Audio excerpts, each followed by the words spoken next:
যেদিন আমি ডিরেক্টর পদে প্রমোশন পেলাম, আমার স্বামী ঠোঁটের কোন এক নিষ্ঠুর হাসি ঝুলিয়ে বলেছিল, তোমার ক্যারিয়ার আমার কাছে কিছুই না, কাল আমার মা আর বোন এসে এখানে থাকবে আর তুমি তাদের সেবা করবে। আমি তখন কিছুই বলিনি, শুধু হালকা হাসলাম। কিন্তু যখন সে তাদের নিয়ে বাসায় এলো, দরজা খুলেই থমকে গেল, চোখ বড় বড় করে তাকিয়ে চিৎকার করে উঠলো আর বলল, এটা তুমি কি করেছো? আমি শান্ত গলায় বলেছিলাম, কিছুই না, শুধু তোমাদের প্রত্যেককে নিজের ঠিক জায়গায় বসিয়ে দিয়েছি। সেই রাতে আমার স্বামী পুরো পৃথিবী ভেঙে পড়েছিল।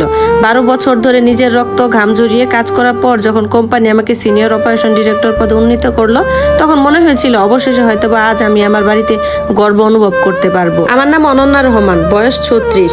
এই 12টা বছর ধরে আমি আমার স্বামীর বিদ্রোহ, কটাক্ষ এগুলো সহ্য করেছি। যখনই কোনো কাজের জন্য আমি একটু বেশি সময় দিতাম, তখন সে আমাকে বলতো যে একজন নারী উপার্জন করতে পারে, বড় বড় পদেও যেতে পারে, কিন্তু তার আসল দায়িত্ব কখনো ভুলে গেলে চলবে না। স্বামীর পরিবারকে সেবা করাই তার মূল দায়িত্ব। তবুও সেদিন রাতে আমি বিশ্বাস করতে চেয়েছিলাম এই সুখবরটা হয়তোবা কিছু বদলাবে।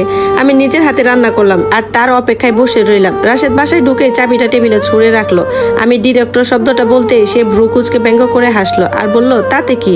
জ্যাকেট খুলতে খুলতে সে আবার বলল, তোমার চাকরিটা কিন্তু আমার কাছে কিছুই না, কাল আমার মা আর বোন এখানে এসে থাকবে, তুমি তাদের দেখাশোনা করবে, ওইটাই আসল ব্যাপার। আমি চুপ করে তাকিয়েছিলাম ওর দিকে, ভেবেছিলাম সে মজা করছে, কিন্তু না, সে একদম সিরিয়াস।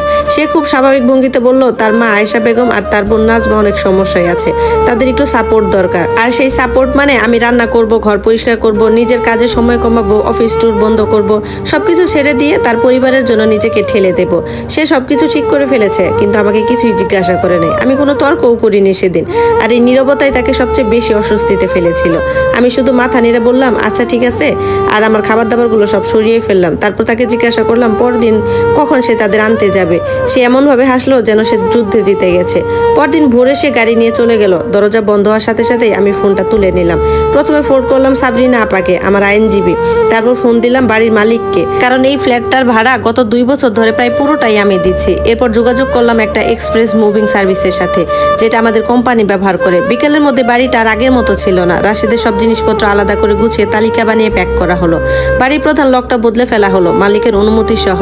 ড্রয়িং রুমের টেবিলে আমি একটা নীল ফাইল রেখে দিলাম। ভেতরে ছিল লিজ এঙ্গেজমেন্ট, ব্যাংক স্টেটমেন্ট, ট্রান্সফারের কপি আর ছোট্ট একটা নোট। সেখানে লেখা ছিল, যেখানে সম্মান নেই সেখানে সম্পর্কের কোনো অধিকার থাকে না।